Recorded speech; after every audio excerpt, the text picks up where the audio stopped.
Dear Papa Dudut, una po sa lahat ay gusto ko pong magpasalamat sa pagkakataong makapagbahagi ng aking kwento sa inyong programa na makapagbigay inspirasyon sa lahat when it comes to transforming impossible relationship into a real and strong one.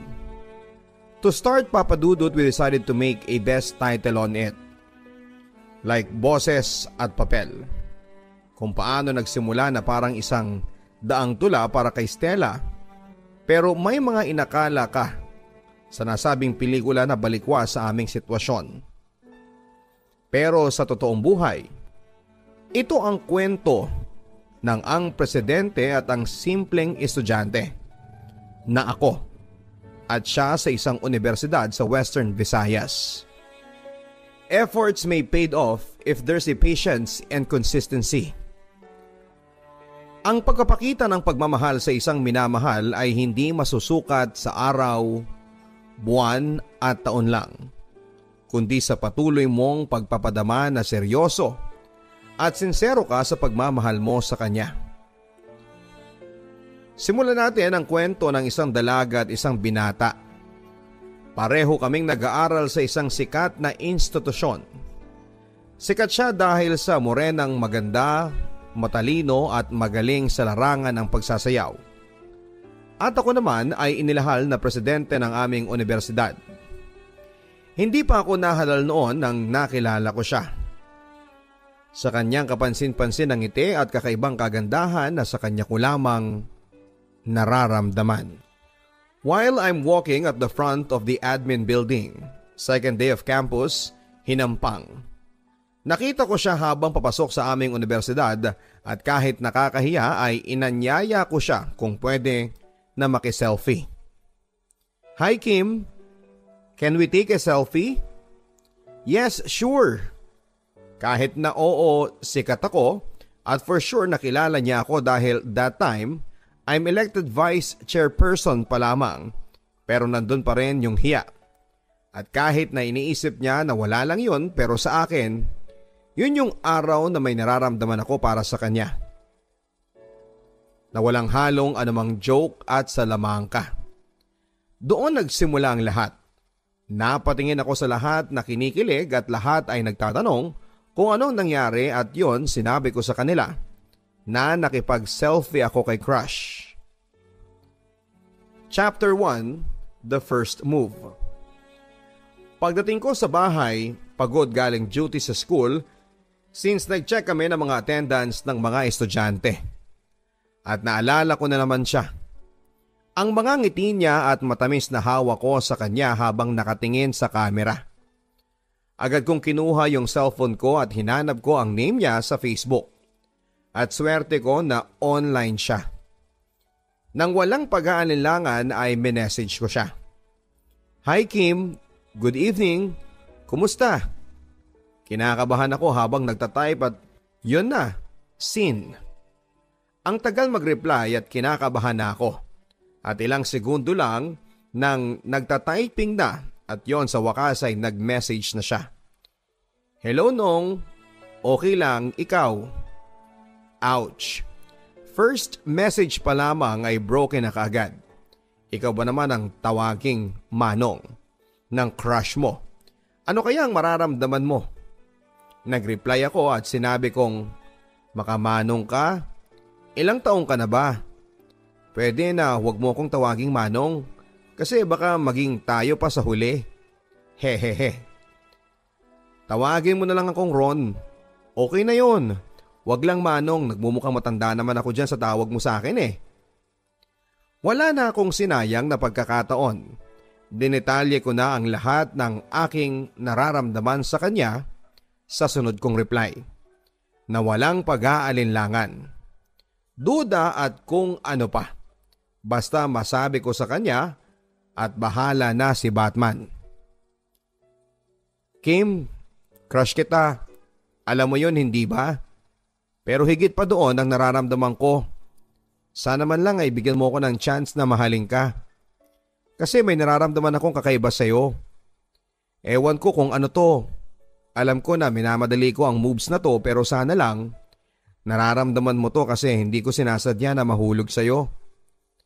Mahal kita noon pa. At hindi ko ngayon alam kung ano ang sasabihin ko sa iyo.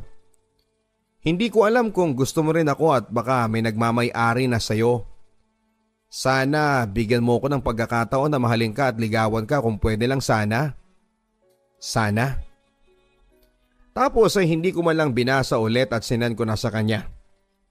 Ilang minuto na, hindi pa rin niya nasin at tuloy ay kinakabahan ako. At lalong-lalo na nang biglang nag-logout siya nang hindi man lang nabasa yung message ko.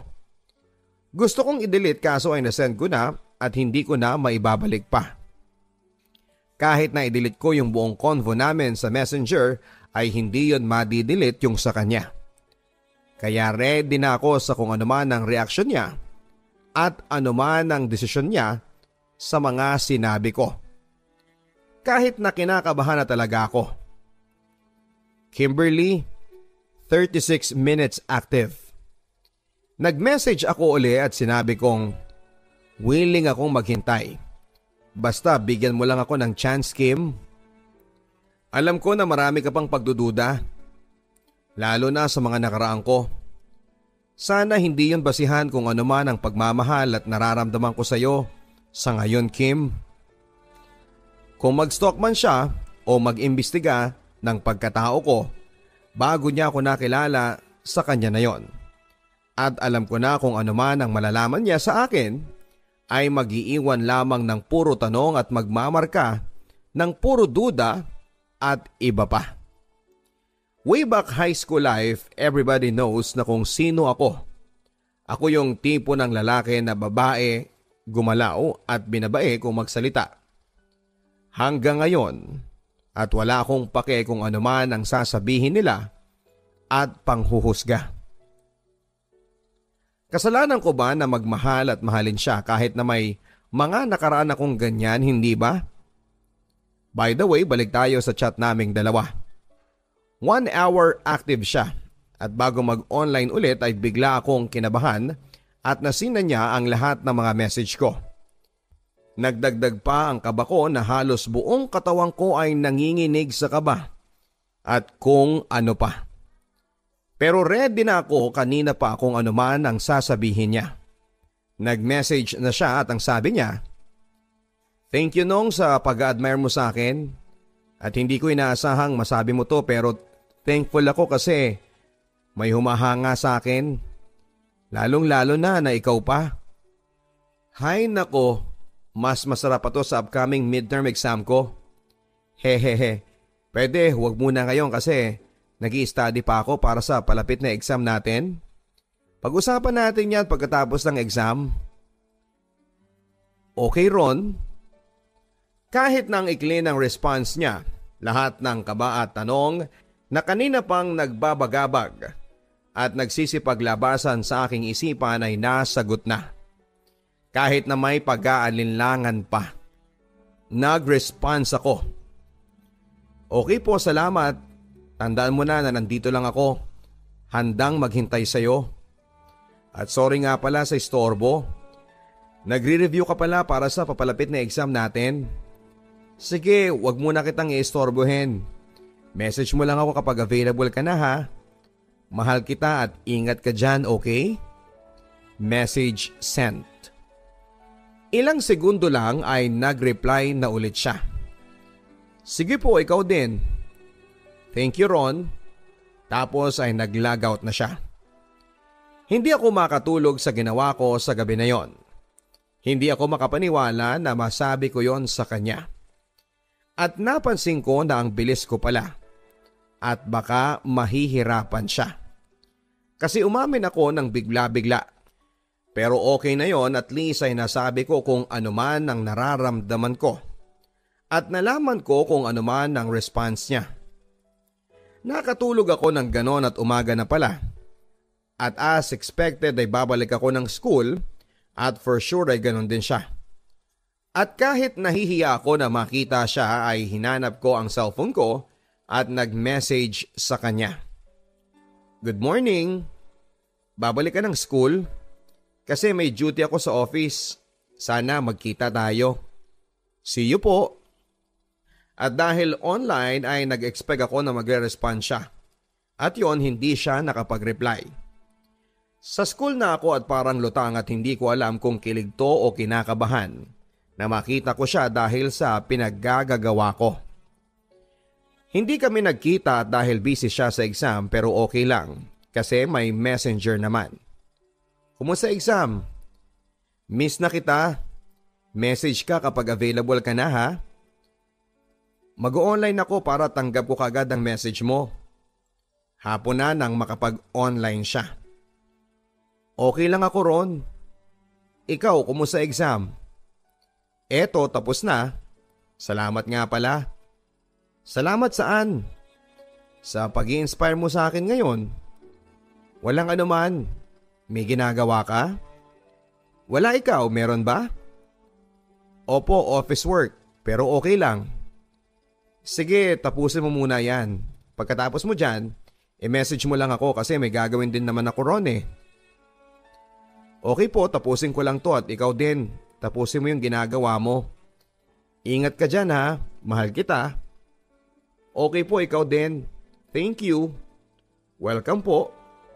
At yun, nag-log out na kami at tinapos ko na yung mga bagay na dapat kong tapusin sa school. Umuwi ako ng maaga para makapag-ayos at ma-chat siya. Buong magdamagan kaming nagchat-chat at doon na uso yung kahit corny na knock-knock joke ay matatawa ka. At nakakakilig kasi galing sa kanya. Lumipas ang ilang buwan na ganyan kami na walang araw at gabi na hindi nagchat-chat. Nagkakakumustahan kahit na may konting ilangan. At ginamit ko na yung pagkakataon na tinanong ko uli siya kung pwedeng ligawan ko siya. Hindi niya direktang sinabi na oo kasi that time ay may nanliligaw sa kanya. Isang ICT student. Siya ay si Mac at sa universidad din namin siya nag-aaral. Mas nauna siyang manligaw kesa sa akin. At minsan nasabi niya kung anong ginagawa kong effort sa kanya ay ganon din ang ipinapakita ng lalaking nagpadabanin sa kanya na mahal siya.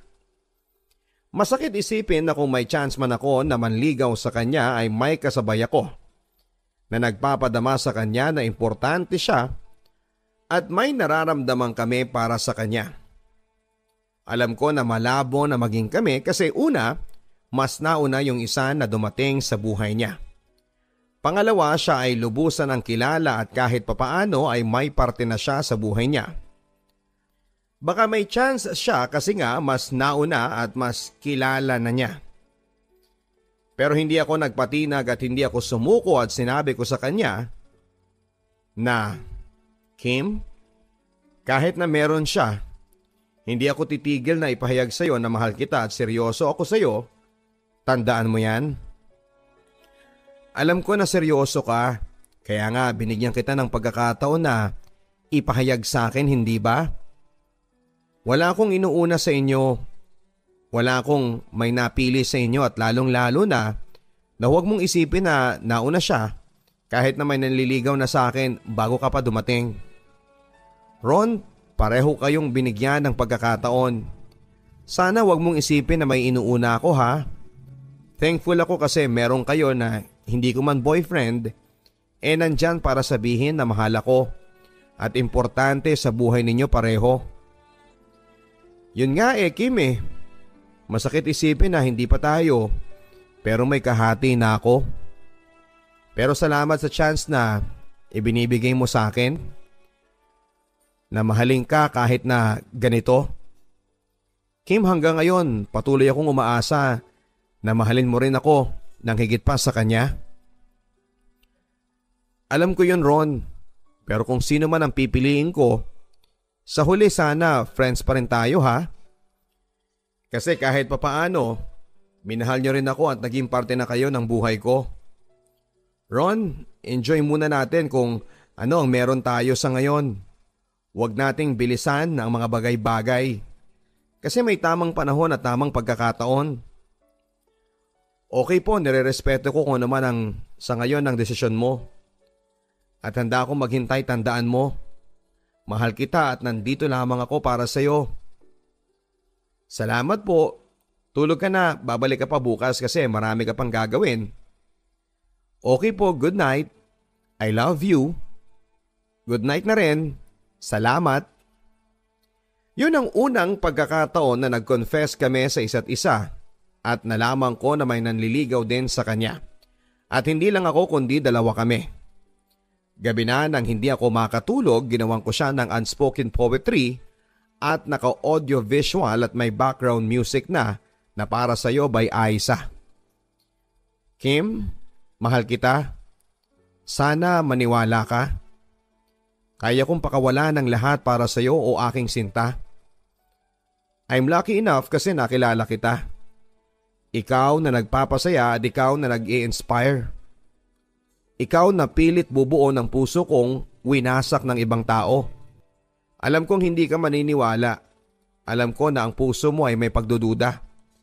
Sana ang aking nakaraan ay hindi mo maging basihan. Kung ano man sa iyo ang aking nararamdaman. After major exams ay signing of clearance na at kami ang naka-assign na magpirma ng clearance nila. Habang nagro-roving ay nakita ko siya sa grandstand na nagko-community service kasi may absent siya sa mga activities. At kailangan niya na maglinis bilang parusa sa mga absences niya para ma-sign ko o namin ang clearance nila ng mga classmates niya. Yun yung araw na nakita ko siya pagkatapos ko na mag-confess sa kanya. At ako ang unang nagsalita. Hi Kim, kumusta ka na? Kumusta ang tulog mo?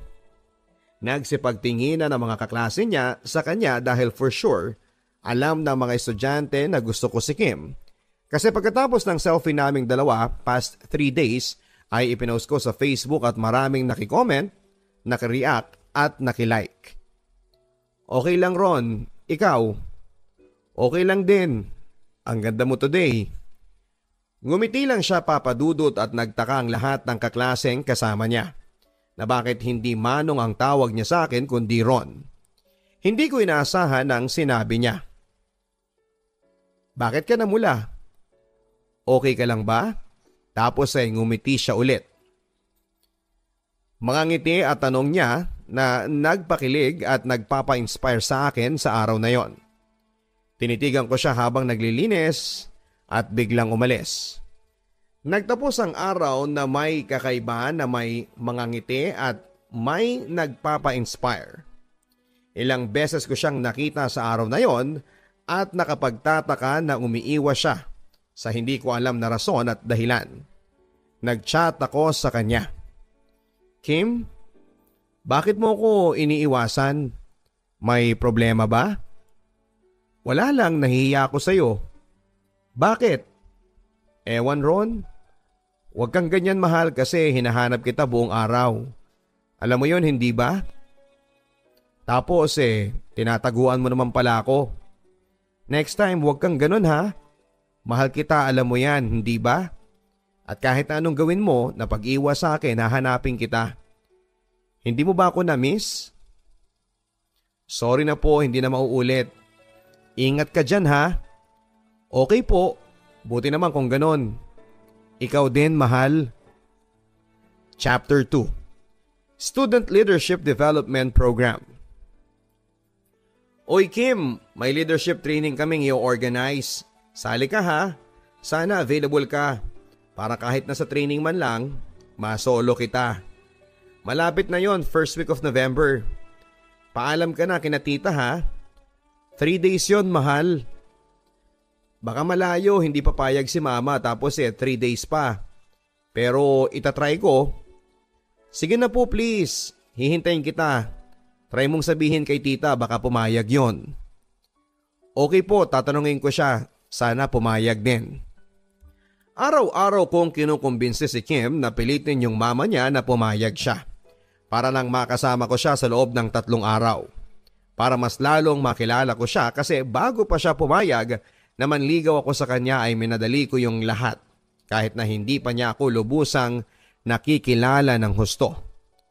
Isang araw ay nag-message ako sa kanya. Mahal, pumayag na ba si tita na mag-join ka sa leadership training? Lapit na noon at malapit lang naman. Oo, pumayag siya. Kaya lang nag-aalinlangan kasi 3 days yun Ron eh.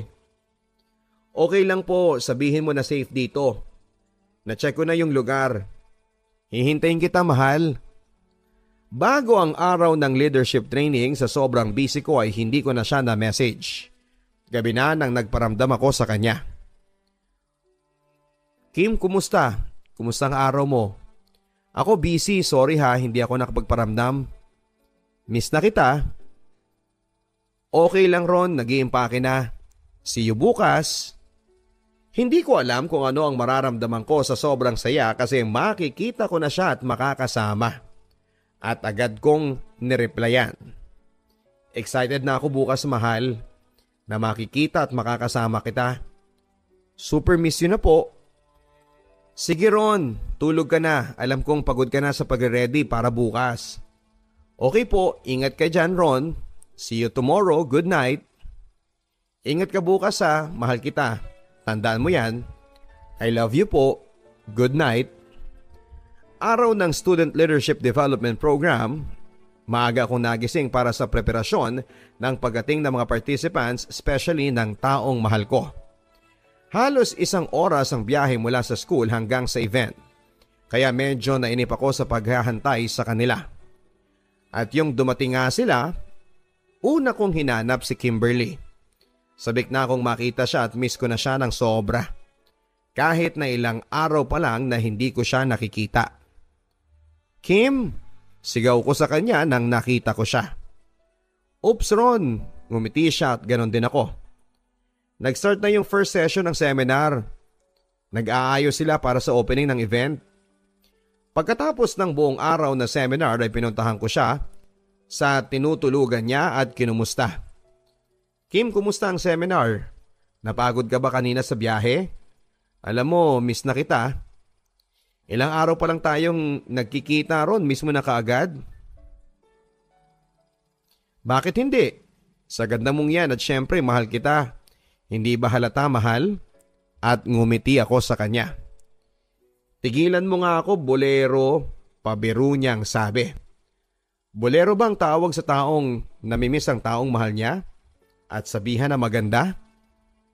Che, ikaw ha, wala ka bang ginagawa doon? Wala mahal, tapos na, bakit? Gusto mo pasyal tayo? Libutin natin yung buong resort. Okay lang ba? Paanyaya ko sa kanya. Okay lang, wala pa naman kaming ginagawa, sabi ko. Habang naglalakad kami para mamasyal sa buong resort, nagkwentuhan kami tungkol sa mga bagay-bagay at dumating sa point na ang topic ay sa amin na. Mahal, kailan mo ba ako sasagutin? Matagal na ako nanliligaw sa iyo. Seryosong tanong ko. Sa tamang panahon Ron, ang bagay na yan ay hindi minamadali. Sana hindi ka magsawang maghintay. Kailan yon? Takot ka ba kasi baka may masasaktan? O takot ka kasi alam mo na meron ka pang duda? Ang seryosong kwentuhan habang kami ay sa loob ng covered gym ng resort. At dumadama ng malamig na simoy ng hangin at patuloy ang aming kwentuhan. Wala akong kinakatakutan at lalong wala akong duda. Basta darating din tayo dyan. Huwag nating madaliin. Kung tayo talaga, edi tayo hindi ba? Yun yung bagay na pinanghahawakan ko. Na hindi bumitaw at patuloy lang kahit na may masasaktan. Hindi ako selfish dahil ginawa ko yon. Nagmahal lang ako at hindi ko sinasadya na humantong sa ganitong sitwasyon. Mahal ko si Kimberly at bahala na ang bukas kung sino man ang pipiliin niya. Humingi ako ng pabor sa kanya na kung pwede ay makatabi ko siya sa pagtulog. Dahil gusto ko siyang makasama kahit sa isang gabi lang. At tiwala na lang niya sa akin ang pinanghahawakan ko sa gabing yon. Sabay kaming natulog sa isang bubong kasama ang ibang mga participants. Masaya kami kasi halos lahat sila ay nakakakilala sa akin. Since na student leader ako, sa aming universidad ay buong tiwala nila sa akin at hindi ko sila bibiguin. Mahal ko sila lalong lalo na siya. At mahal ko din ang pangalan at posisyon ko sa aming paaralan. Kaya hindi ako gagawa ng bagay na ikakasira ko.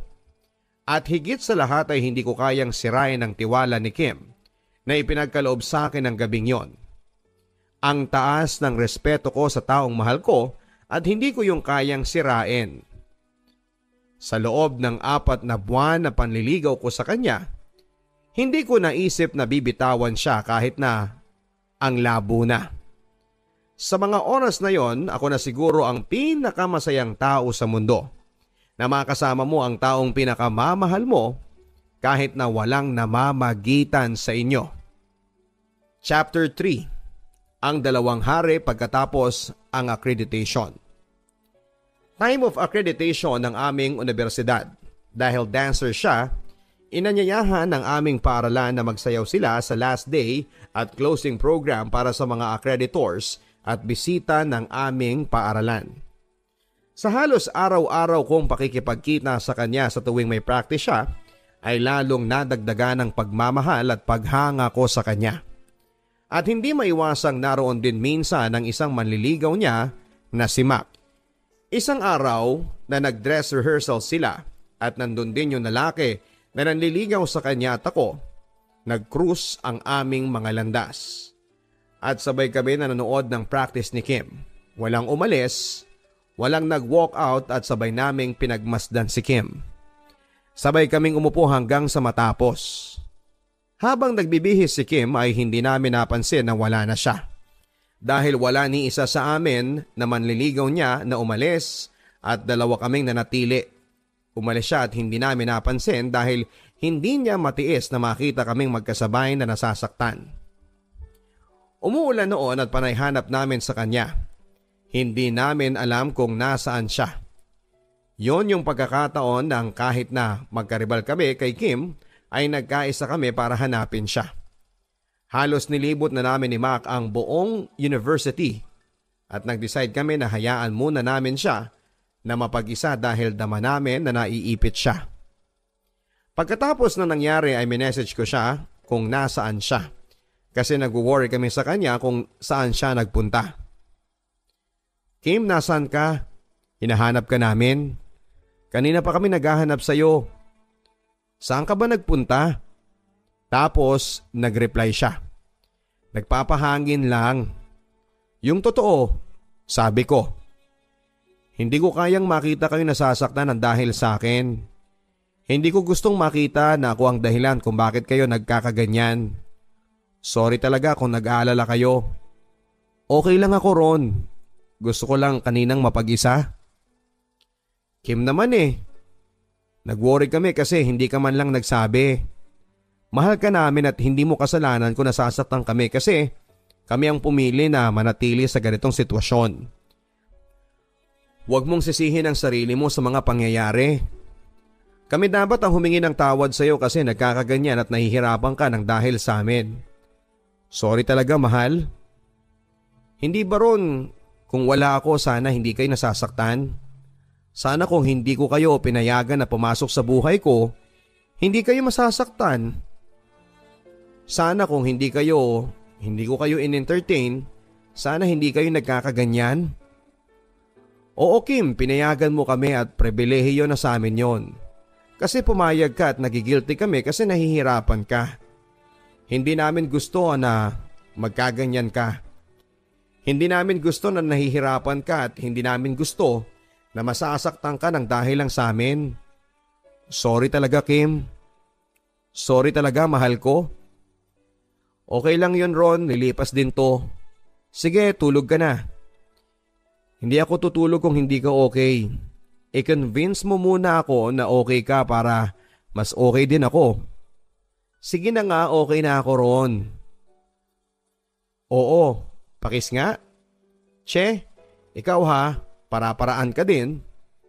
Joke lang, pinapangiti lang kita. Tutulog na ako, Ron. Good night na po. O sige mahal, good night na rin. I love you. Good night, Ron. Thank you. Last day ng accreditation. Nabighani ako sa kagandahan ng babaeng sumasayaw sa harap ko, suot ang indigenous people costume at sumasayaw ng binanog dance. Sumasayaw habang nakangiti, humaharap sa mga audience at accreditors. Parang tumigil ang lahat nang humarap siya sa akin nang nakangiti. Nginitian ko rin siya at nakaramdam ako ng kilig na hindi ko ma-explain. Sa kabilang dako, tumingin din siya at tinignan ko kung sino ang tinititigan niya. Laking gulat ko na nandyan din pala si Mac. Ang kilig ay napalitan ng sakit at ang saya ay napalitan ng pagkadismaya. Pero okay lang yon kasi right ng bawat manliligaw na dyan para sa kanyang nililigawan niya. Wala akong karapatan na paalisin siya kasi pareho din kami ng nararamdaman. Mahal namin ang babaeng nagpapasaya sa amin na sa bawat kindat at ngiti niya sa amin ay nagpapaligaya. Pagkatapos nilang sumayaw ay umalis ako at nagchat sa kanya na, "Kim, aantayin mo ako ha. Babalik ako, may aayusin lang ako sandali sa office. Ihahatid kita mamaya. Dugtong ko." "Okay po," sabi niya. Pagkatapos ng inayos ko sa office ay bumalik ako kasi medyo gabi na at nagmi-meeting sila together with her co-dancers. Hinahantay ko siya at hindi ko alam na hinahantay din pala siya ni Mac. Nag-message siya sa akin. "Diyan ka na pala, salamat ha. By the way, ihahatid mo ba ako? Hindi ako uuwi ng bahay. Dito ako matutulog sa boarding house ng kakilala ko. Kina Nene." "Oo, ihahatid kita sa boarding house nila. Sinabihan mo na ba si mama mo na hindi ka makakauwi?" "Opo, nasabihan ko na sila Ron. By the way, ihahatid din ako ni Mac. Okay lang ba?" "Opo, okay lang. May magagawa pa ba ako, Kim?" Kahit masakit at gusto kong sabihin na huwag sana kaso ay wala akong karapatan kasi manliligaw din ako tulad niya. Kaya kahit masakit ay pumayag ako at sabay kaming umalis. "Tara, halina kayo. Umuwi na tayo. Hatid yun ako sa boarding house nila Nene." Habang nasa daan ay hindi ko maiwasan na mailang kasi hindi ko ma-imagine na sabay kaming tatlo na naglalakad. May mga time na kung magkwekwentuhan sila ay nasasaktan ako at alam ko na kung magkwekwentuhan din kami ni Kim ay masasaktan din si Mac. Pero wala na kaming magawa kasi pareho kaming may gusto sa sitwasyon na yon. Kaya wala nang bawian pa. Patuloy ang paglalakad namin nang nag-offer si Mac ng jacket kay Kim at sinuot ng aking mahal. Gusto kong sumigaw na sobrang sakit pero hindi pwede. Kaya ngumiti na lamang ako. Alam kong pati si Kim ay naiilang pero kinaya niya. Nag-decide kami na pumunta muna sa net shop. Kaso ay feel namin na hindi siya safe doon. Kaya hindi kami ni Mac umalis hanggang hindi makapunta sa boarding house si Nene. Umupo muna kami habang nagkikwentuhan na parang casual lang. Pero alam ko na kaming tatlo papadudot ay may tinatago na sakit na hindi mailabas at maipakita. Habang kami ay papunta sa boarding house na tinutuluyan at tutulugan muna ni Kim ay walang umiimik at matahimik. Bagay na nagsalita si Kim. "Hindi ako sanay ng ganito ha? Bakit walang nagsasalita?" Pabiro niyang tanong. Nagtingin ang kami ni Mac at ngumiti sa kanya. "Hais, ano ba to?" ang sabi ni Kim. Dumating kami sa boarding house na tutuluyan ni Kim na walang imikan at walang nagsasalita. Nagsabi si Kim na dito na lang ako. Sabi niya. "Okay Kim, ingat ka dito," sabi ko. Parang may mga bagay na sinisenya si Kim kay Mac na hindi ko maintindihan na nagbigay ng sobrang sakit sa akin. Habang sa daan na dalawa lang kami ni Mac ay usual, walang nagsasalita at parang sementeryo ang daanan namin sa sobrang tahimik. Pero okay lang, expect ko naman na ganon hindi ba? Hanggang nakarating kami sa harap ng school at ako na ang nagsalita. Sinabihan ko si Mac na dito lang ako. "Ha? Bakit dito ka sa school matutulog?" "Oo, sabi ko may tatapusin lang." Dagdag ko pa. Ingat," sabi niya. Pumasok ako ng school na patuloy na nag-iisip kung ano ang bagay na sinesenyas ni Kim kay Mac. Nakaisip ako ng bagay at duda. Iniisip ko na baka sila na, baka tinatago lang nila. At sipi ko ay nag-ring. Kimberly is calling. "Hello, kumusta ka dyan? Bakit hindi ka pa natulog, mahal?" Ang sabi ko. Hindi ako makatulog, Ron. Kumusta ka dyan sa school? Opo, kakarating ko lang. Ingat ka dyan ha. Salamat, Ron ha. I-check lang kita kung nakarating ka na at kung okay ka na. Pagkatapos mo dyan, tulog ka na ha. Okay po, salamat din Kim. Ikaw, kumusta ka dyan? Tulog ka na, alam ko pagod ka. Good night, mahal. Salamat, Ron, good night. Call ended. Kahit na ganoon na tumawag na siya ay hindi pa rin maalis sa mga bagay na nangyari ngayong gabi. May mga katanungan na ako lang ba ang kinumusta niya? Ako lang ba ang tinawagan niya? Siguro pati si Mac ay kinumusta niya.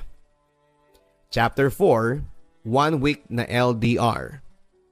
Good morning, mahal ko. I have something to tell you. Mahal, I will go to Baguio for the national conference and seminar. This opportunity knocks only once. I-grab ko na ha. Good morning din, Ron. Okay po, basta matutuloy ka, ingat ka dun ha. Ito ang araw na mahigit 100,000 I love you na ang binigay ko sa kanya na puro thank you lang ang respond niya. Humingi ako ng sign kung sabihin niya na I love you too. Sa bawat I love you ko ay yon ang araw na mahal na niya ako. Hindi ko inaasahan na kahit ganito lang kami sa isa't isa ay pinapahalagahan ko yon. Bilang siya na mahal ko at bilang ako na manliligaw niya. Nag-message ako sa kanya na matutuloy ako at alam ko na mamimiss ko siya ng sobra. Halos 1 week ako doon. Pero bago ko umalis ay nagkasama muna kami at nagkwentuhan. Mahal, mawawala muna ako ng 1 week ha. Huwag mo kakalimutan na magparamdam. Okay po, ikaw din parati ka magme-message ha. Tapos ingatan mo ang sarili mo doon. Tandaan mo madali lang yan. Isipin mo lang na babalik ka kaagad.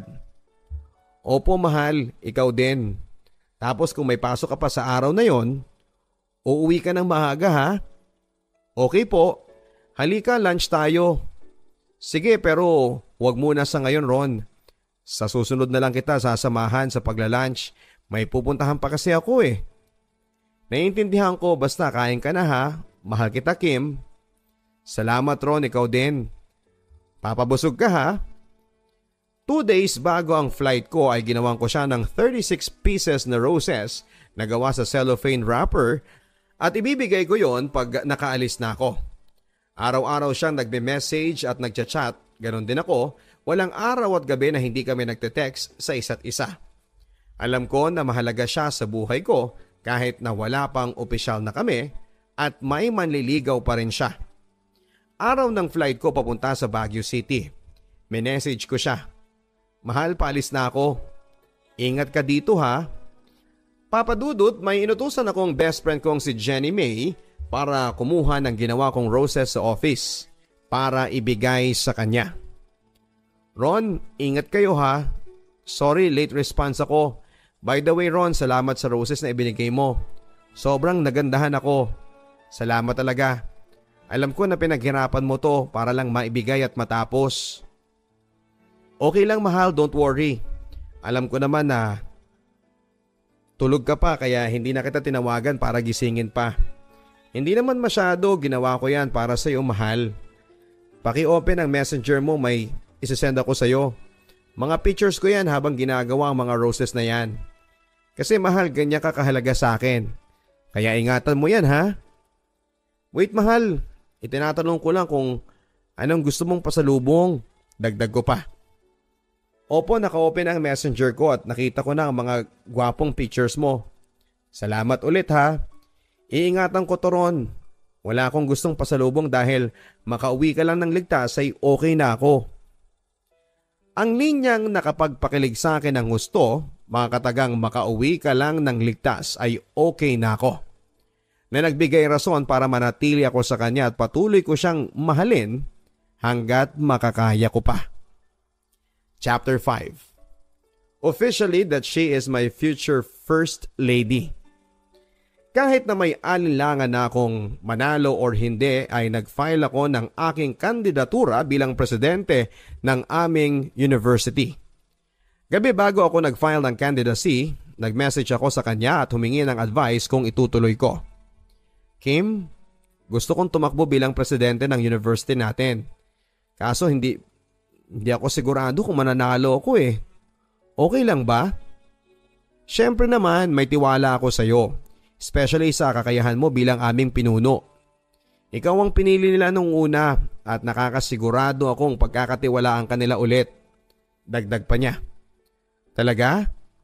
Kung may mangyari yon marami na akong kalaban, bashers at iba pa. Siyempre pati ikaw apektado doon. Okay lang ba sa'yo kung gamitin ka nila upang sirain ako? Paano ka na? Hindi mangyayari yon at kung mangyayari naman yon, huwag kang mag-alala. Lalaban tayo. Lalaban lang ha. Wala pang tayo. Ouch! Ang sakit naman. Wala pang tayo kasi darating ang panahon na magkakaroon ng tayo. Kung ready ka na dahil mahal ready na ako. At kung pumayag ka na, tama ba? Ewan ko sa iyo ang gulo mo. Bakit naman napunta sa atin yung topic na sa eleksyon, Ron? Joke lang. Bawal ba mag-commercial? Tutulungan mo ba ako? Pero baka sabihin mo gagamitin lang kita ha? Gamit talaga, mukha ba akong ginagamit ng iba? Hais, talino mo talaga. Ikaw nagsabi niyan pero joke lang ha, mahal kita. Talo man ako sa eleksyon. Pati ba naman sa'yo matatalo pa ako? Itigil mo na nga, ano ba yan? Tulog ka na. See you bukas. Matutulog ka na ba, Kim? Wag muna please. Sige na nga. Bakit wala ka na bang ginagawa ron? Wala po, tapos na. So Pasko na bukas ha. Support mo ako kasi mahal. Gusto ko tong ipagpatuloy yung bagay na sinimulan ko noon. Ang pagsilbihan ng university natin at maging boses ng lahat ng estudyante. Siyempre naman, ikaw pa ba? O siya, sige okay na, siguro anto ka na. Medyo, ikaw din tulog ka na, okay? Okay po. Good night my future first lady. Umirit pa, che. Tulog ka na nga. Good night na po, Ron. Good night na rin, Kim. I love you. Thank you, Ron. Araw ng eleksyon. Kinakabahan ako kasi matapang din at matalino yung kasangga ko. Hindi ko lang siya kasangga sa posisyon kundi pati na rin sa academics at marami pang iba. Diyan din ang babaeng pinakamamahal ko na nakasuporta sa bagay na gusto ko.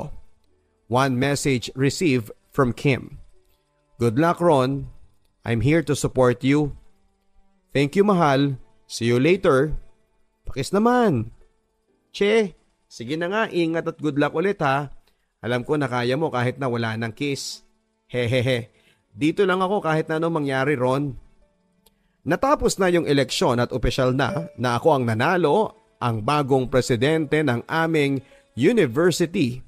Nagchat ako sa kanya sa oras na yon. Congrats! Sabi ko naman sa iyo kaya mo kasi ginalingan mo kahapon. Hanga ako sa iyo. Galingan mo ha kasi nasa posisyon ka na. Gaya ng sabi ko, nandito pa rin ako para sa iyo, Ron. Salamat po. Aasahan ko na sana hindi ka magtaka dahil parati kitang mamahalin hanggat kaya ko. Bolero ka talaga? Hehehe. Grabe ka, hindi naman. At patuloy kaming nagkwentuhan hanggang sa inantok na at tuluyan ng matulog. Sabay good night sa isa't isa. Chapter 6. Unang February na may pag-ibig. In school, we celebrate Feb Fever. At naming mga activities na related sa pag-ibig, may marriage booth at marami pang iba. Siyempre, hindi ko pinalampas na i-surprise siya.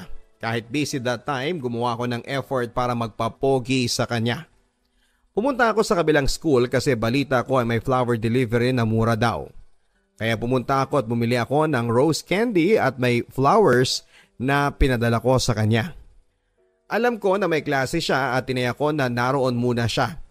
Kinuha ko ang schedule niya at ibinigay ko sa nagdi-deliver ng flowers. Tapos sinabihan ko na kapag naibigay na niya, i-message ako para ma-ere ko sa university paging system ang ginawa kong unspoken poetry para sa kanya. Hinintay ko ang timbre ng mga estudyante na nag-deliver ng flowers. At nagkataon na magkakilala sila ng mga kaibigan ko at sinamahan sila upang madali nilang makita kung saan si Kim at yon nakita nila. At agad akong tinext na mga estudyanteng nagdi-deliver na natanggap na niya. Yun din ang oras na nandun ako, naghihintay sa main system connection ng aming university speaker kung saan ay in-announce ko yung announcement sa school na abot ang tunog sa buong university. Since elected university chairperson na ako noon ay madali lang ang pag-convince ko sa mga heads na payagan ako na gamitin yung university paging system.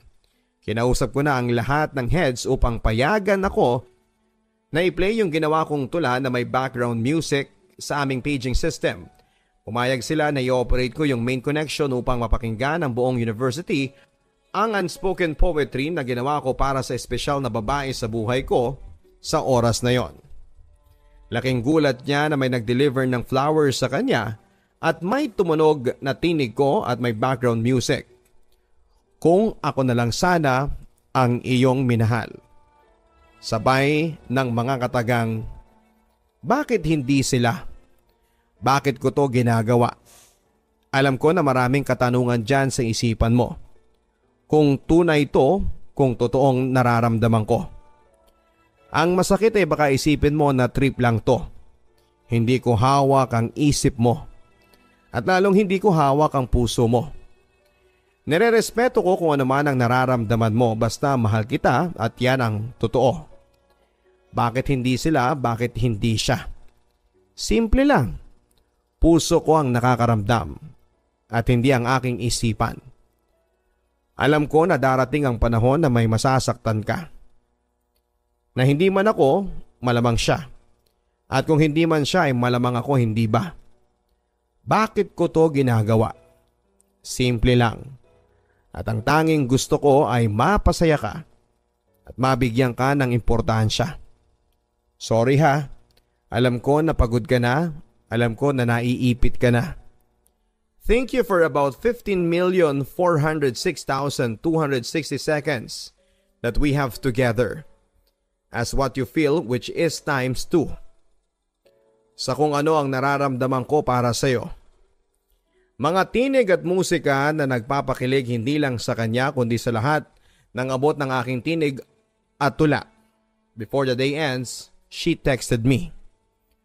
Rons, thank you sa flowers. Ano ba? Hehe, joke. Ha? Wala akong pinadala. Saan galing yon? Siguro sa iba. Pagbibiro ko naman sa kanya. Ron naman may pangalan mo at mga kaibigan mo ang may dala. Salamat talaga. Walang anuman aking minamahal. Respond ko sa kanya. Pag-avail ka mamaya, sabay tayo sa pag-uwi ha. I love you po, dagdag ko pa. Okay, see you po. Thank you po ulit. Yun ang unang Valentine's na kinilig at may pinakilig. Chapter 7. The last chapter. Birthday niya pero ako ang nakatanggap ng malaking regalo na babago sa akin at sa kanya ng husto. Birthday niya nang late akong dumating kasi medyo busy sa school. May mga inaasikaso mga papeles para sa mga paparating na school activities. Expect ko na marami siyang bisita at kung mga kaklase niya ay siguradong kilala nila ako at kilala ko sila. Nang dumating ako, timing na papauwi na ang mga kaibigan niya. Habang bumababa ako sa motor, ang ganda niya sa suot niyang dark blue at may kakaunting itim na casual dress na lalo siyang gumanda ng husto sa paningin ko. Tanan, awit ko sa mga loko niyang mga kaklase kasi alam nila na nililigawan ko si Kim. Oops Kim, happy birthday! Sorry I'm late. Sabay abot ng kulay pink na teddy bear at bulaklak na nakabalot sa kulay green na abakanet at may mga kulay yellow na favorite niya. Pati na rin si SpongeBob na favorite cartoon character niya. Salamat po, ganti niya na may mamula-mulang pisngi at matamis na ngiti. Inihatid muna naming mga kaklase niya tapos pag-alis nila, yun ang oras na pumunta kami sa bahay nila. Habang naglalakad kami, sabi niya, Ron, thank you ha. Welcome po kasi mahal kita. Nang nasa bahay na nila kami ay kumindat siya at sabay sabing, wait lang ha. Asikasuhin ko muna ang paparating kong bisita. Ron, babalikan kita. Dito ka lang sa kwarto ha. Sumilip ako saglit sa labas at nakita ko ang mga kaklase niya dati at yung ex niya noong high school niya na si Winhart na nakapagpasabog ng puso ko bigla. Pero kahit papaano ay nakonvince ko naman ang isip at ang puso ko. Lalong lalo na yung emosyon ko na ex nga. Na huwag magtaka at mag-alala. Nagdagdag pa sa isipan ko si best friend niya na pinagseselosan ko. Si Juice na nandun din pero kahit ganoon ay tinatako sa isipan ko na magkaibigan lamang sila. At handaan yon kaya kahit sino ay pwedeng magdalo at makisalo. Pagkatapos niyang asigasuhin ang mga bisita niya ay pumasok muli siya sa kwarto niya kung saan niya ako iniwan kanina. Pagpasok niya ay kinilig ako kasi tumabi siya sa akin. Tumingin, ngumiti at parang may ipinapahiwatig kaya tinanong ko na siya. Kumusta mahal ko? Okay ka lang ba? Sana masaya ka kasi mahal kita sobra at kaarawan mo pa. Umiiyak siya sa mga sinabi ko. May dala siyang balloon na may pangalan na Kimberly at 18. May sinulat ako na katagang I love you at laking gulat ko na may sinulat din siyang I love you too na nagpasaya sa akin ng husto. At hindi ko na namalayan na tumulo na pala ang luha ko. Pinunas niya at sabay sabing mahal na niya ako. At sa pagkakataon na yon, sa bibig niya na mismo lumabas ang katagang mahal niya ako ron, I love you too. Talaga? Mahal mo din ako? Kailan pa? Kim, mahal kita ng sobra.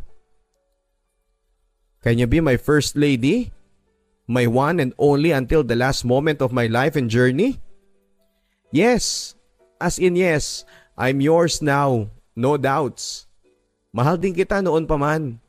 Binigyan lang kita ng chance na makilala ko at makilala din kita. I love you, I love you, I love you. Umiiyak na sabi niya habang sinasabi ang katagang matagal ko nang hinihintay na sabihin niya sa akin. I promise to love you from now on until the end of dawn. Thank you for giving me a chance to love you and to know you better. You prove that everything has a perfect time. Na kung hindi man ngayon ay hahantayin mo lang kasi may tamang panahon. At hindi nagtagal ay naging official na kami sa lahat. Lalong lalo na sa mga parents naming pareho at sa ngayon na college na siya, taking up BS Criminology at WVSU Lumbanao Campus. Lumbanao, Iloilo. At ako college teacher na rin sa parehong university pero sa ibang departamento. We're not only busy on how to make our relationship strong and last, but we're also focusing on our future and dreams. Hanggang dito na lamang po and hoping that we will inspire a lot of people, especially to the person who never gave up in the name of love. As of the moment, we're still counting and sometimes pause for a moment just to remember that we're done and how we've started. I will let Shania Twain song to tell you a story of us because now she's still the one. God bless and more power to you and to your program Papa Dudut. Lubos na gumagalang, Ronnie Comer Conadera. From Lumbanao, Iloilo. Kapag tinadhana ilang taon man ang lumipas, gaano man kayo paglayuin ng pagkakataon, paglalapitin pa rin kayo ng taling nag-uugnay sa inyong dalawa. First love versus true love. Parehong nagbigay ng pagkakataon para maramdaman ang pagmamahal sa magkabilang panahon at pagkakataon. Dear Papa Dudut, habang pinagmamasdan ko ang piraso na papel na hawak ko ngayon ay tila ba may bumabalik sa alaala ko at nakapagbibigay ng ngiti sa mga labi ko. Papa Dudut, itago mo na lamang po ako sa pangalang Net. Isa po ako sa mga avid listener mo sa iyong programa. Taong 2007 noong una kong mapakinggan ang boses mo. Naisipan ko pong magbahagi ng aking kwento. At pag-asa na naway sana'y ito rin po ay inyong mabasa. Taong 2000 at grade 6 pa lamang po ako papadudot nung ako ay magkaroon ng cellphone. Padala ito ng aking ina noon na nasa ibang bansa sa Israel. 12 anyos pa lamang ako ng mga panahon na ito papadudot at bibihira pa lamang ang merong cellphone at uso ang pakikipag-textmate. Nagkaroon ako ng kauna-unahang naging textmate na taga Bacolod at eto ay si Ate Daisy. Napakabait ni Ate Daisy at kahit nasa malayo siya, ay pakiramdam ko ay tinuturing niya talaga akong isang nakababatang kapatid. Nagpapadala ito ng daing na pusit at mga piyaya na iba-iba ang flavor na noon ko lamang natikman sa murang edad ko. Meron din ako mga iba't ibang pen at mga slam note at mga pictures ng aking Ate Daisy. Sa pagtungtong ko ng high school ay nakilala ko ang aking mga kaibigan na sina Colleen at Juna. Second year high school na kami nang maibigay sa akin na number ang kabarkada kong si Juna. Sabi ko ay sino ito at bakit? Nakiusap siya papadudot na kung maaari ay i-textmate ko daw para alamin ko kung sino dahil palagi daw nagte-text ang number na yon sa kanyang ate na tila ba palaging nag-iinis at nangiistorbo. Nagdadalawang isip man ako at hindi naging interesado pero sa ngalan ng pagkakaibigan ay sinubukan ko po. Kaya pala naiinis ang ate ni Juna dahil bastos ito. Simula kasi papadudot ng mini-school ko ito ay palaging nagda-drop call at sinasambit ang mga bagay na napakabastos para sa isang babae na katulad ko. Mula noon ay hindi ko na muling tinangka papadudot na i-miss call, lalo na ang i-text ang bastos na yon. Mula nga noon papadudot ay may sumusulpot na bagong number at nagtitext na mga malalaswang bagay. Nagreply ako papadudot na kung maaari ay huwag siyang mambastos at huwag niya akong guluhin. Hindi na nga muling tumawag at pinagpapasalamat ko naman ang bagay na yon. Ngunit kinagabihan ay nakatanggap ako ng text at nagtatanong kung sino raw ako at ano ang pangalan ko. Ako ba daw ang tinext ng pinsan niya dahil ang sabi niya ay hiniram daw ito ng pinsan niya at sinabing may itetext lang daw ito dahil wala na itong load. Kumunot ang noo ko papadudot at muli ay nakaramdam ng pagkainis. Nakihiram pa talaga ng cellphone ang gagong yon para lamang maisakatuparan ang muling pangbabastos nito. Nireplyan ko ito papadudot at sinabi ko nga na ang mga tinetext ng pinsan niya ay mga bastos. Pagpasensyaan ko daw at nagpakilala siya na si JV. Pinalampas ko na lamang ito at kinaumagahan ay sinabi ko kaagad kay Juna ang nangyari. Ang sabi niya papadudot ay kilala daw niya ang nanggo-good time sa ate niya at si JR daw yon. Ang kapitbahay nila at yung JV ay malamang si Marlon aniya. Hindi ko na lamang ito pinansin papadudot dahil wala naman akong interes pa sa mga taong yon. Dahil nga ako ang nauunang nagka-cellphone sa amin, nakagawian na ng aking mga pinsang babae ang hiramin ng cellphone ko para gamitin sa pakikipag-textmate. At dahil halos magkakaedad lamang kami ay pareho kaming nasa iisang eskwelahan. Second year ako at third year naman sila. Hinahayaan ko lamang ang mga ito papadudot dahil sila naman ang nag-load sa cellphone ko. Andyan yung hihiramin nila habang nasa klase ako at kapag break time nila ay dinadaan nila ang cellphone ko sa aking classroom. May time pa na kapag wala kaming pasok ay dinadayo pa nila ako sa bahay para lamang makigamit ng cellphone. Itago na lang natin sila sa pangalang Kim at Joanna. Meron silang tigi-isang textmate at sa pagkakaalam ko ay parehong magkaibigan at magmula sa iisang lugar.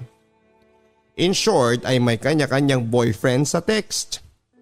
At matapos nga nilang makipag-meet sa mga ito ay doon na rin natapos ang pagpaparamdam ng dalawa.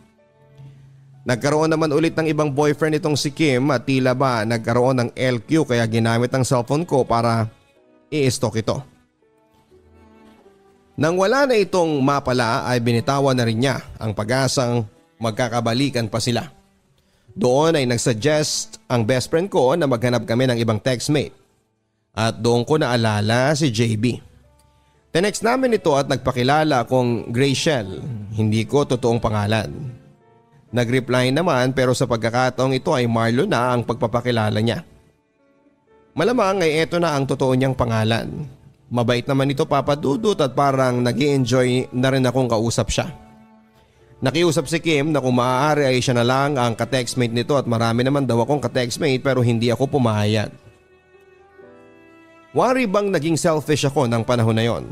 Dahil nga doon Papa Dudut ay nagalit sa akin ng best friend ko at saka nagtatampong umuwi na lamang sa kanila. Mula nga noon Papa Dudut ay naging masaya ako sa pang-araw-araw. Wari bang nahuhulog na ako kay Marlon. Lagi ko siyang naiisip saan man ako naroroon. Maski sa aking akademya Papa Dudut ay naapektuhan dahil habang nagtuturo ang guro ko ay wala akong inatupag kundi ang mag-text ng palihim. Masaya ako sa tuwing tumutunog ang aking cellphone at bawat tunog nito ay musika para sa akin. Bawat message niya ay inuulit-ulit kong basahin dahil nagpapakilig ito sa akin. Ilang araw din ang lumipas at nag-request ako sa kaibigan kong si Juna na kung maaari ay dalhin niya ako sa kanila dahil kapitbahay lang nito at gusto kong makita sana si Marlon. Dinala nga kami ni Juna sa kanila pagkatapos ng aming klase sa hapon kasama ang mga barkada namin at ang best friend kong si Kim. Nang mapadaan ang sinasakyan tricycle ni Marlon at nakasuot siya ng uniform, ay biglang lumakas ang tibok ng puso ko nang masilayan ko siya.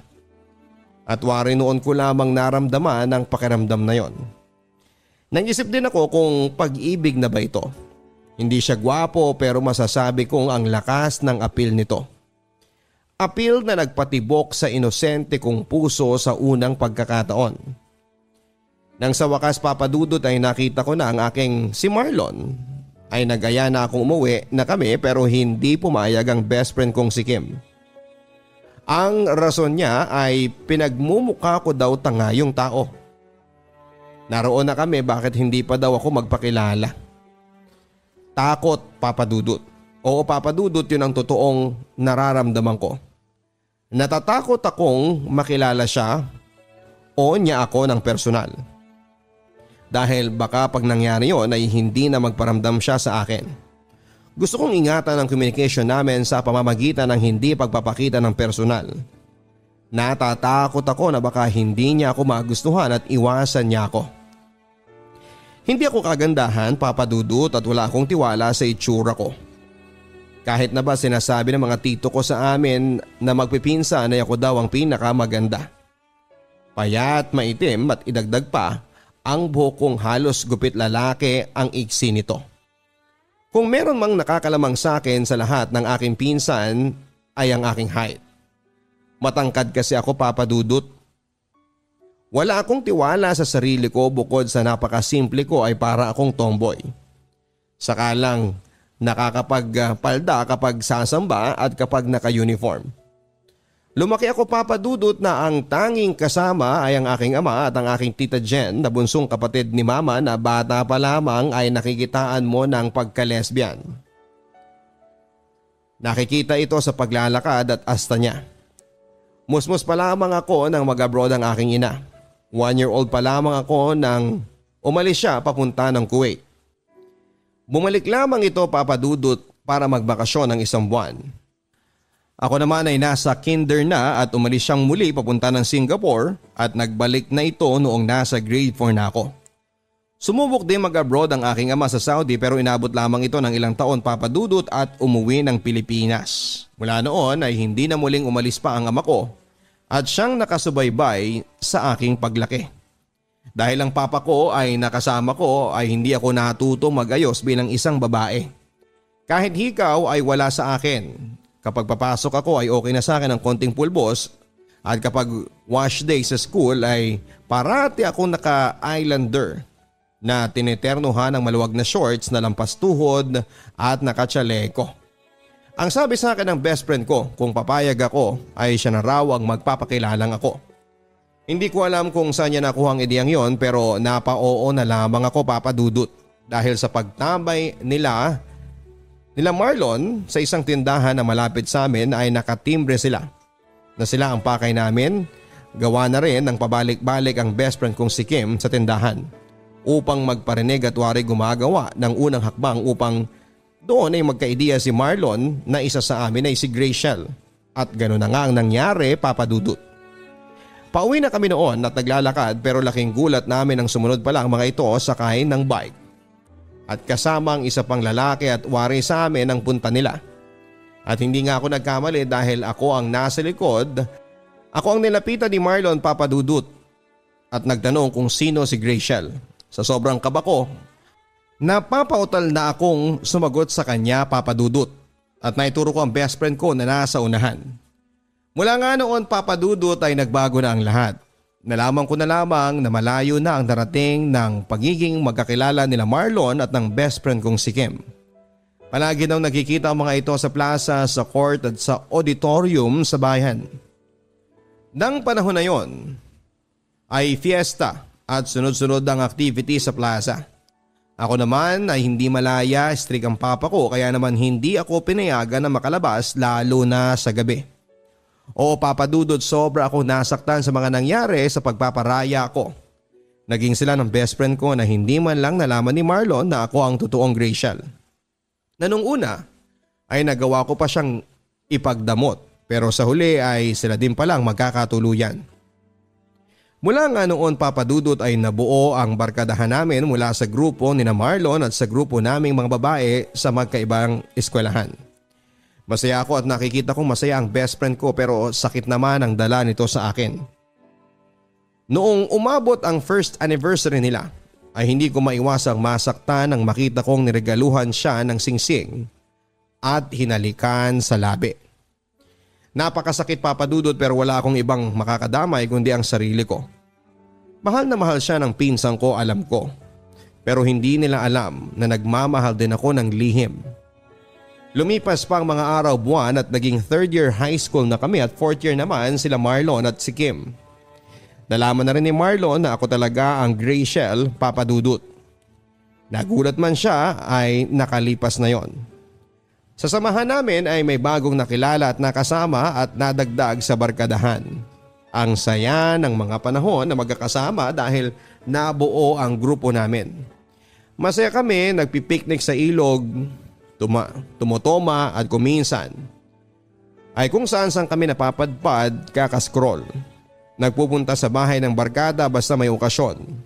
Sadyang ang pinakamasayang bahagi ng kabataan ay ang high school life na so exciting kay saya. Hindi maiwasan ang magligawan at magkaroon ng partner ang iba. Nagpaligaw na rin ako, Papa Dudut, at sa unang pagkakataon ng buhay ko ay nasubukan ko ding magkaroon ng boyfriend. Si Sherwin, ang laging kasama ni Marlon at best friend. Pero hindi rin nagtagal dahil nalaman ng magulang ko. Okay lang naman sa akin dahil sinagot ko lamang siya. Sa kadahilanan kung asan siya ay alam kong nandun si Marlon. Selfish mang masasabi dahil nagamit ko si Sherwin pero yun ang paraan ko para laging nakikita ang sinta ko. Napagmamay-ari naman ng best friend ko. Bukod kay Sherwin, Papa Dudut, ay may iba pang nagtangkang manligaw sa akin sa mga barkada namin. Pero wala na akong sinagot pa, Papa Dudut, dahil bukod sa wala namang nakapagpapatayo ng balahibo ko ay mahal ko pa rin si Marlon.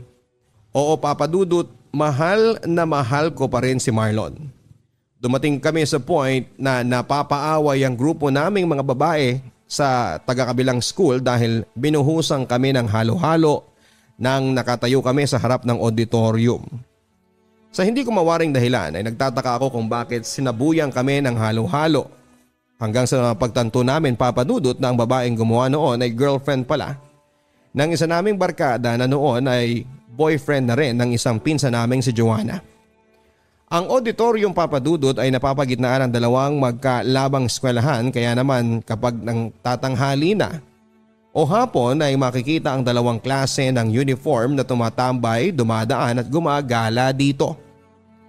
Sa galit namin, Papa Dudut, ay rumesba kami pagkatapos ng klase sa hapon. Kung sa kanila ay halo-halo, pues halo-halo din sa amin para patas lang ang labanan.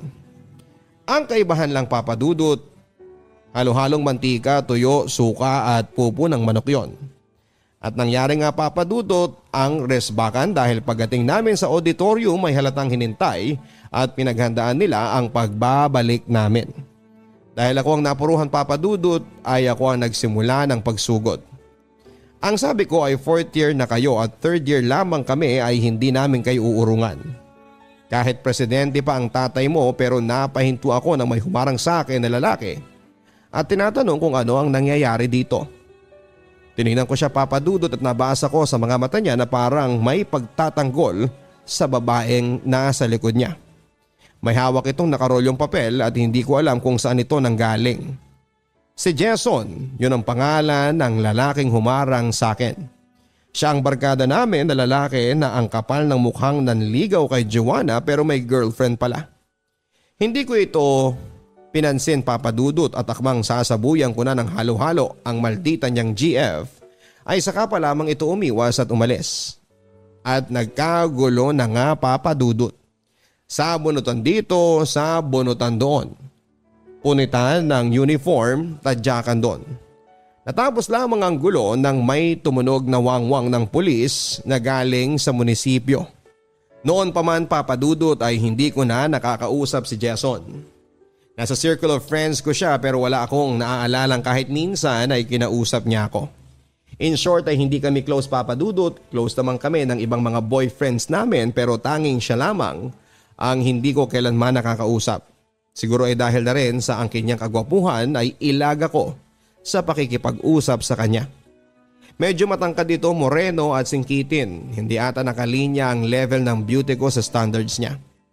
Pakaramdam ko kasi ay mga magagandang babae lamang ang kinakausap nito. Pwes wala din naman akong pakialam sa kanya at wala din akong interes para kausapin siya. Dahil na rin sa close niya ang ibang mga barkada ay nakakarinig ako ng background kapag pinag-uusapan siya.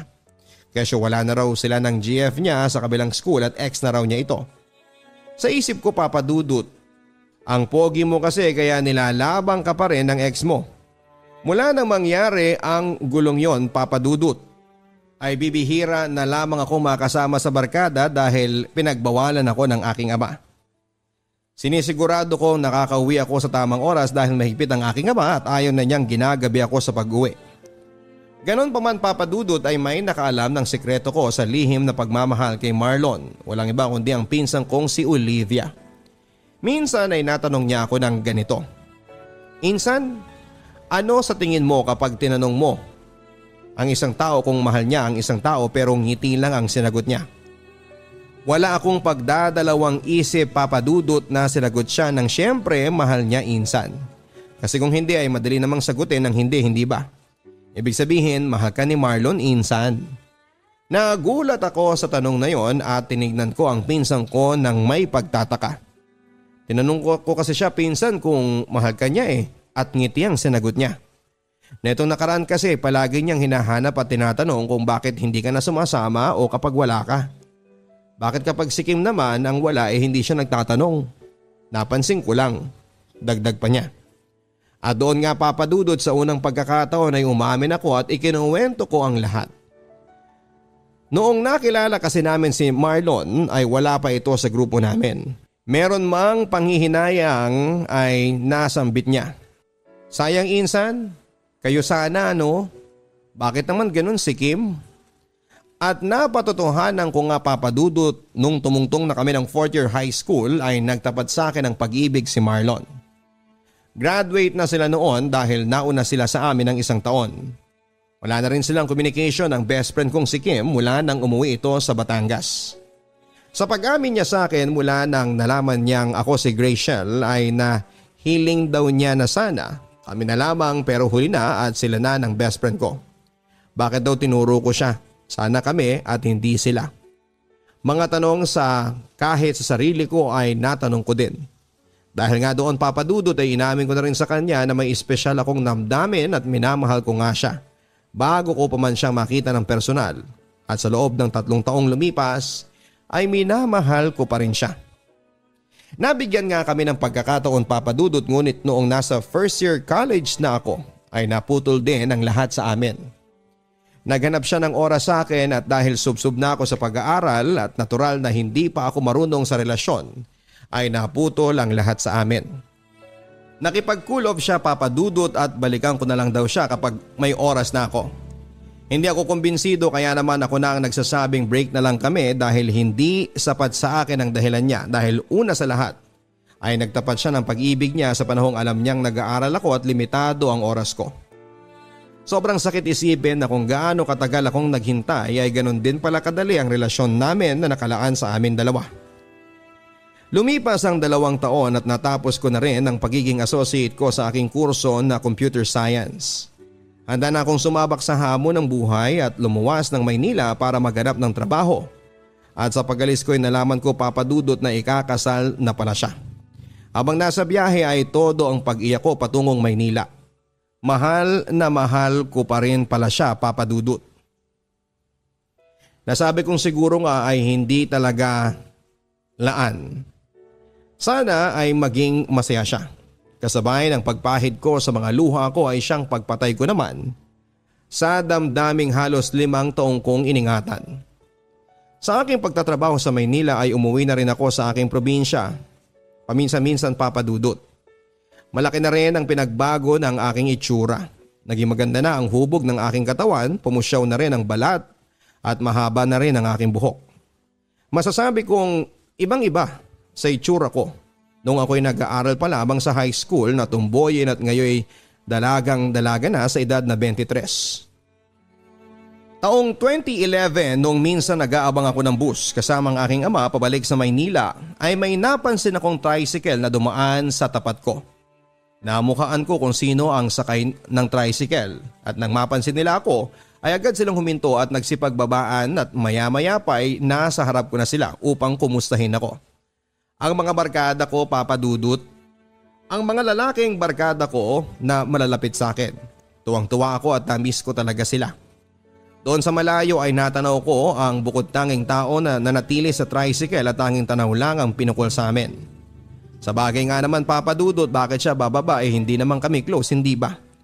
Uli ko siyang nakita taong 2003 at ang lalaking yon ay kinalaunay magkakaroon pala ng malaking papel sa buhay ko. Tama kayo papadudot, si Jason ay magkakaroon ng malaking bahagi sa buhay ko. Ang lalaking ni sa hinagap ay masusumpungan ko pala ang aking true love sa pamamagitan niya. Ang lalaking gaano ko man balikan ang masayang alaala naming magbabarkada ay wala ang presensya niya sa mga alaalang yon. 8 taon ang nakalipas at heto nagkita kaming muli. Wala nga ng araw na yon ay nagparamdam sa akin si Jason. Hihingi daw siya sa akin ng number sa aming mga barkada dahil mula daw ng gabing yon ay pakiwari niya ay love at first sight ang naramdaman niya sa akin. Inabangan daw niya ang pagdaan ng aking sinasakyang bus at hiniling na sana ay masulyapan pa ako kahit bintana man lang ng bus. At pinagbigyan nga siya ng pagkakataon. Hindi daw siya makapaniwalang ako na yon. Ang pagkikita niya sa akin ay nagpabilis ng tibok ng puso niya sa unang pagkakataon. Ang pagkikita naming yon ay nasabi niyang ako na ang babaeng hinihintay niya. At ng gabi ding yon, ang babaeng tinatanaw niya ay isinumpa niyang mahalin habang buhay.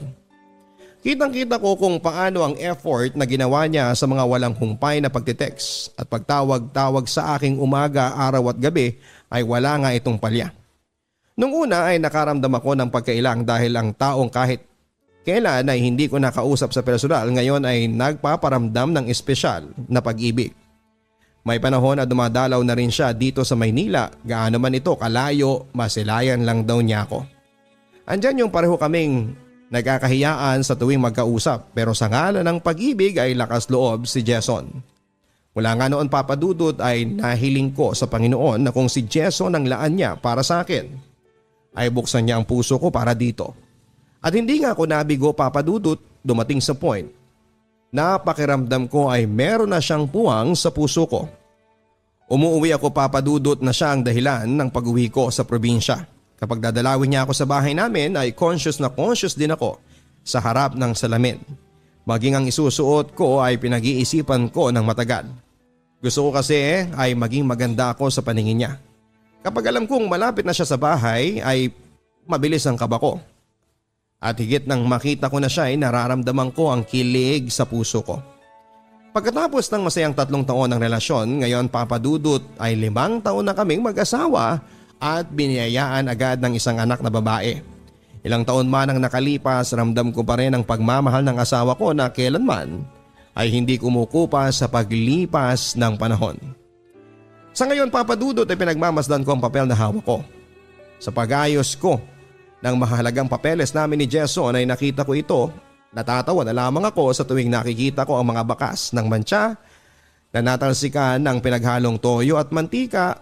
Kasabay kasi ng pagsabi ko sa babaeng nasa likuran niya ay natalsikan daw ang hawak niyang papel na kakukuha lamang niya sa munisipyo. Ang kanyang birth certificate, Papa Dudut. Hanggang dito na lamang ang aking kwento ng pag-ibig at naway isa rin po ito sa mga mabasa mo. Hindi man ito kasing ganda ng kwentong napapadala sa iyo, gusto ko lang ma-emphasize ang salitang tadhana. Kapag tinadhana, ilang taon man ang lumipas, gaano man kayo paglayuin ng pagkakataon, paglalapitin pa rin kayo ng taling nag-uugnay sa inyong dalawa. First love versus true love. Parehong nagbigay ng pagkakataon para maramdaman ang pagmamahal sa magkaibang panahon at pagkakataon.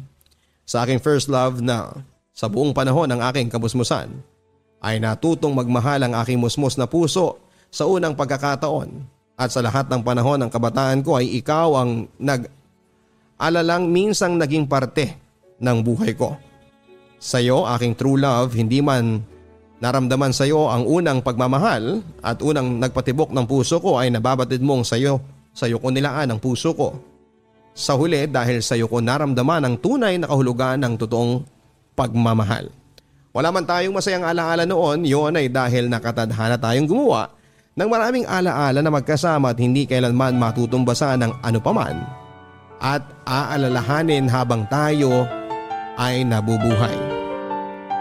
Lubos na nagpapasalamat, Net.